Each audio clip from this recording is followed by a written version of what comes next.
Oh, say, can you see by the dawn's early Marvin G. light? Shields, born December 30th, 1939 in Port Townsend, Washington, enlisted in the Navy January 8th, 1962.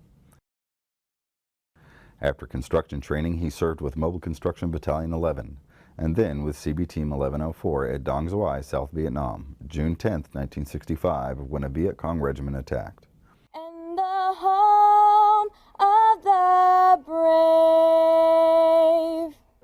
There's been a lot of talk in the last few years about bands of brothers, and I think the CB teams, the other members will bear me out, we were a band of brothers.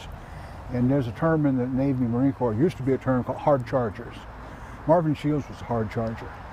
After being wounded, Shields continued to carry ammunition to the firing line, and after receiving a second wound, insisted on helping a more severely wounded Captain Bill Stokes, a Green Beret, to safety. He didn't do halfway on anything. Marvin Shields had been a professional lumberjack. He could make a chainsaw, sit up and dance. He was a good mechanic. He was an excellent camp cook. He did more cooking for us, I guess, than anybody else. He was really good at it, you know. He's kind of a man for all seasons. Refusing to consider himself and now greatly weakened, he again exposed himself to enemy fire, volunteering to help knock out a machine gun which had the entire camp pinned down. I'm not sure about how important it is to remember Marv. I think it's more important to remember what the Seabees did. And one of the things I would say is that 1104 was the team that was there. But you could take any other number and put that team in there, and the only thing you do in the history books is change the names. There'd be a very short edit. The things that were accomplished would be the same.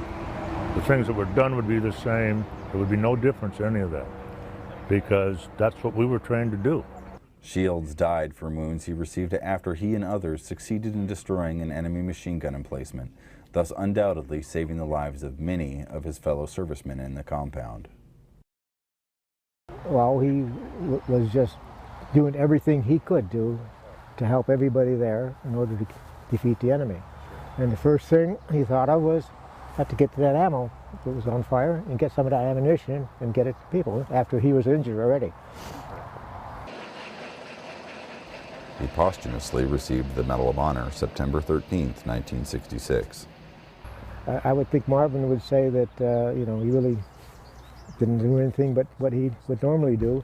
And he would also say that every member of that team did what they had to do too.